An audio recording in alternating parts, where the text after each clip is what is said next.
Hello everybody, taking a look at Granblue Fantasy Relink today. This is a game that a number of my Discord members talk about quite a lot. They play it a lot and I thought I would check out the demo rather than putting a load of money down, just so I can see what the fuss is about. Now, other than Final Fantasy VII the original, and probably up until Final Fantasy X, I was a JRPG fan. I've not been a fan of the genre for quite a while now. I don't know what it is about it. Maybe it's the art style, the fact that everything has to be manga. And although I do like manga, I don't necessarily want all of the graphics in my games to be manga.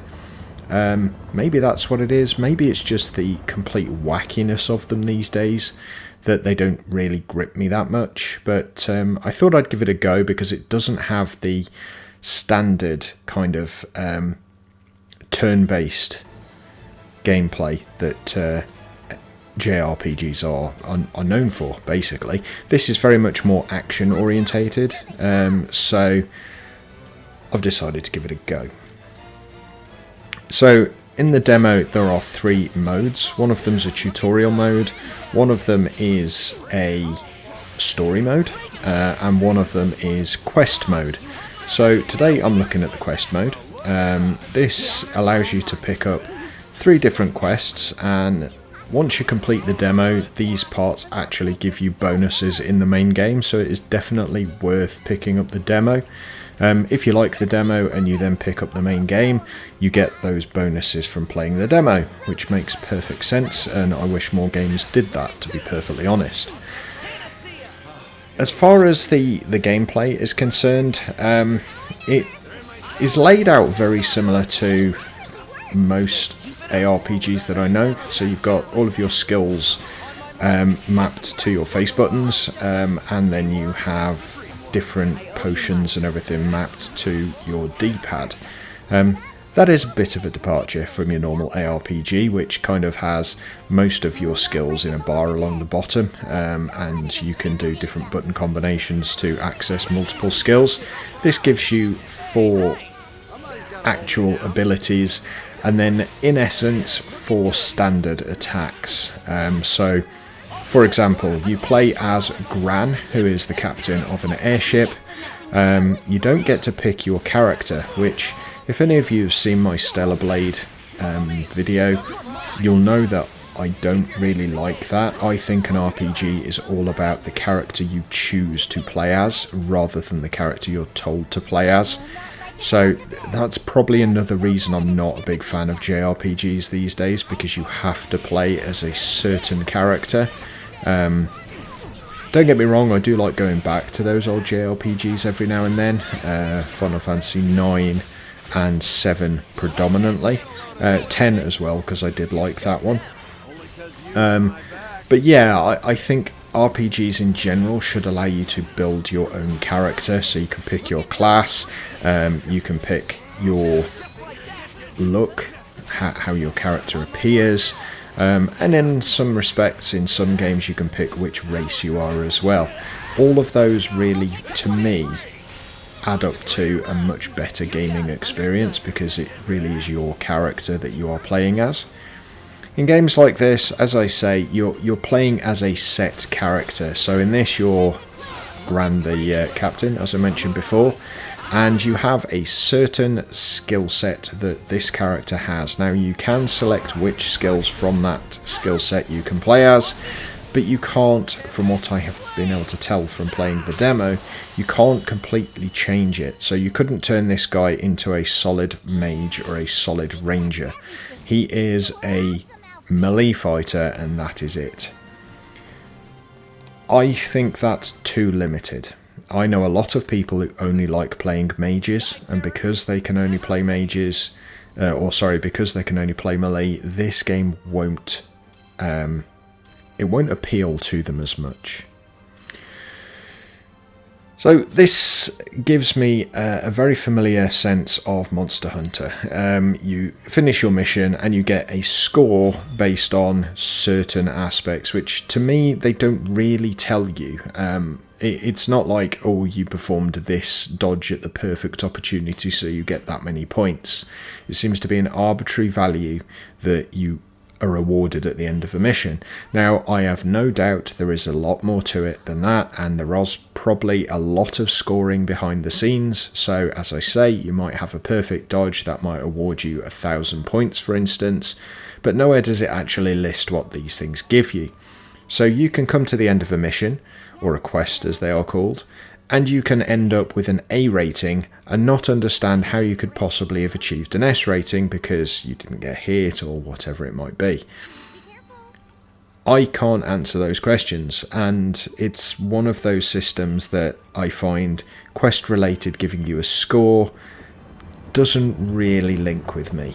I much prefer you get a quest and the person says thank you very much, gives you a load of gold and maybe an item.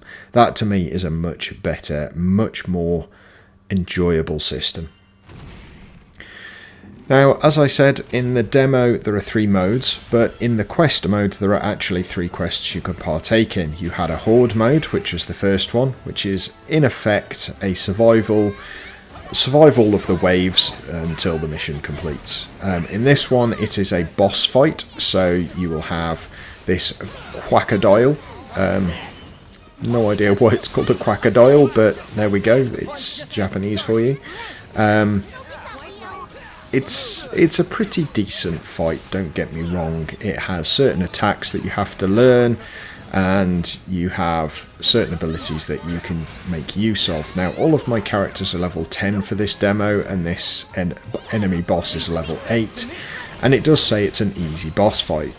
I am so not used to JRPGs that I did get down to critical a couple of times in this, but it's a pretty decent fight. It does last quite a long time in effect, and as you can see in the top right hand corner you have 20 minutes to defeat it. You can trigger a full burst at least one time, don't enter critical conditions more than once, and clear within 3 minutes. So if you manage to beat the boss within 3 minutes, you get a higher score, I would imagine. Again, these are sub requirements, so you don't have to complete these, but they will give you a better score at the end if you do. And I believe, manage to complete 2 of those ones. I think I entered critical once and I did trigger a full burst, but I definitely did not do this within 3 minutes. Let's skip ahead so we can see the end of the fight though. A, because you don't necessarily want to see the entire fight, and B, because you don't want the video to be 40 minutes long. So I will just cut out the middle bit. Okay, so he's nearly dead, and as you can see I got triggered the full and I didn't go into critical at all in that one. I thought I had, but that's what you get for trying to remember how it went when you recorded the gameplay. So there we go. The other thing that I'm not overly fond on this game is that once you clear your quests you just tend to get zipped to a certain region. So in this it's very much arena based. The horde mode was an arena, the boss fight was an arena. It doesn't, I don't know. I like it when they give you a quest and you have to go and find where that quest is, or even if you know where it is, you have to travel there, whether that be fast travel or whatever. But it's a known place in the world. It makes it feel connected. It makes it feel like a living, breathing environment. Whereas I don't know, this just kind of says, by the way, you've got a battle going on here, find yourself in the middle of a wooded area for this battle. And don't get me wrong, look, this is the demo. This is not a major part to the world, but yeah, I don't know. I just think I don't like being zipped out to somewhere else, if I'm being perfectly honest. But we will take the last quest. The last quest again is a boss fight. Now you can play all of these online, by the way. You can team up with other people just like if it was an MMO style instance. But this boss is what they call a normal difficulty boss, so obviously a lot higher than I've just been fighting. So this was a much bigger challenge. I did complete it, and we'll see the beginning, and I'll cut the center out again just so it doesn't take too long for this particular video. But it's again, it's got some interesting mechanics, but again, you're just dragged into the middle of an arena. Now this arena has got swirling wind all around it, so I much prefer the Monster Hunter style where you're actually out and about in the world, and you have to try and find the monster and then kill it. Whereas this, it just teleports you to a specific location, you then have to fight a boss, you then get teleported back to the town, and to me that just doesn't have the right kind of feel to it. So this big rock golem, as you can see, I mean, let's deal with the elephant in the room. The actual combat is really satisfying, don't get me wrong. The whole spectacle of doing these ridiculously powerful attacks that actually, to me, don't seem to do much damage, but they look extremely good on the screen. You have a number of attacks that you can perform against the enemy, your standard attack. Triangle button seems to change, even when you're just using your normal triangle without your skills button. It changes from combo finisher, power strike, or power raise. I don't know what the difference is because I've not really looked at the tutorials or anything like that. I'm sure it probably does explain it somewhere, but that's an odd one. You then have jump, so you can do attacks in the air, and link, so at certain points when somebody else, I believe, is doing an attack at exactly the same time, you're able to link to their attack and do additional damage. Now when you press R1, triangle, circle, square and cross all turn into different your skills. So square, for instance, is a lunge attack. Triangle, I believe, is power break. You then have circle is panacea, so that will give you a healing effect. And then cross is quite literally a fortification, so it means you take less damage. You do have a dodge. Dodge is R2, which got me for quite a long time. I just completely forgot what I was going to do. And at certain points you do have the ability to go into this special attack mode, and that's pressing R3 and L3, so both of the sticks in at the same time. You are able to link those with your friends. I'm assuming when you play multiplayer, your team gets replaced by other players, which I'm not sure how that will work, simply because everyone's playing as Gran, as far as I'm aware. But it must work. I should probably give it a go at some point, but not for this video. But yeah, when you do that link, you do a ridiculously fast and hard burst attack, full burst as it's called. Like I say, the combat's really nice. The graphics and the art style are actually relatively nice as well. I think my biggest problem with this game is just the way the quests are dealt with. The fact that you do get teleported to these arenas just doesn't quite sit with me. I much prefer an open world environment that I can wander around in and see these things wandering around. That's why games such as Dragon's Dogma 2 are so good for me, because they are a true RPG where your character's look changes when he equips different items. You can equip different weapons, and you also get quests which you then go and find. You have to do some in certain time limit, others you can do whenever you want. It just feels more like a living, breathing environment rather than these contextualized battle arenas, which, like I say, I'm not a huge fan of. But what is the actual game like? Now, I haven't done a video on it, but I have played the story mode, and there's a big environment that you can kind of walk around in and attack enemies and do quests.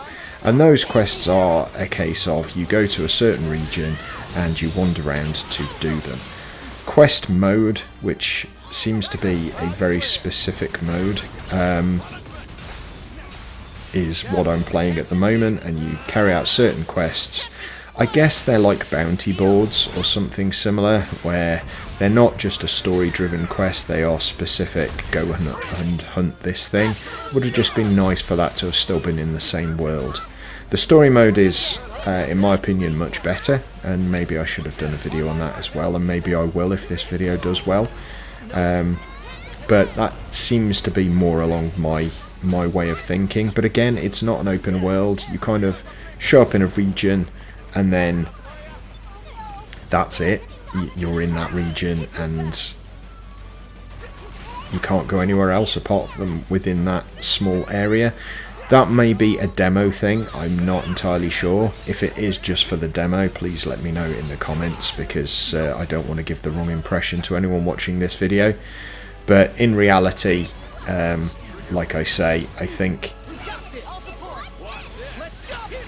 they should have made that a bit clearer. They've given 3 different modes, and I'm not really sure whether those 3 modes are in the game or whether they're just for the demo.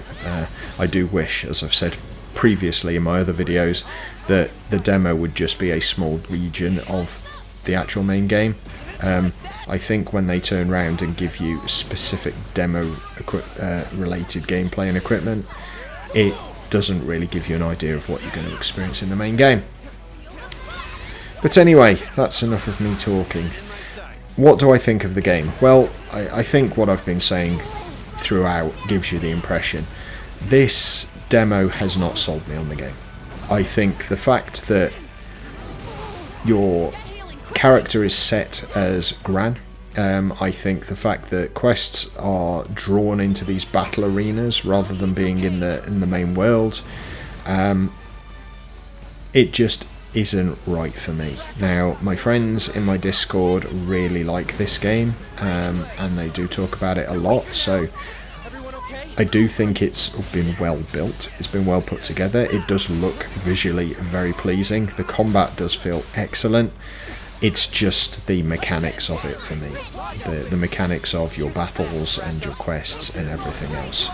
If that doesn't bother you, then this is definitely worth a go. I would suggest getting the demo first, not least because you get those bonuses for completing the different areas of the demo, as I mentioned at the beginning of the video, but also because it gives you an idea of what the gameplay is like, even if it is separated into different sections. So yeah, if you're into your JRPGs, then I think this is definitely a solid entry. It's more of an action-orientated JRPG, which is no bad thing in my opinion, and it's definitely worth the time, I do believe. Well, that's going to be my look at this demo. I'm glad I didn't pay full price. I'm glad I didn't pay anything for it, to be honest, because I wouldn't be playing much of it. But I think there is something there for other people. Well, thanks very much for watching, guys. I really do appreciate it. If you have enjoyed the video and found it useful, please make sure you do click the like button. Subscribe if you are new to the channel, and please do leave a comment and also share the video. I want to get my channel out to as many people as I possibly can, and the trickle from people just finding a certain video is really slow. So if you can suggest my channel to other people, that would be ideal. I will be having more videos very soon, so do stick around, and I look forward to seeing you for those videos very soon. You all take care. Bye for now.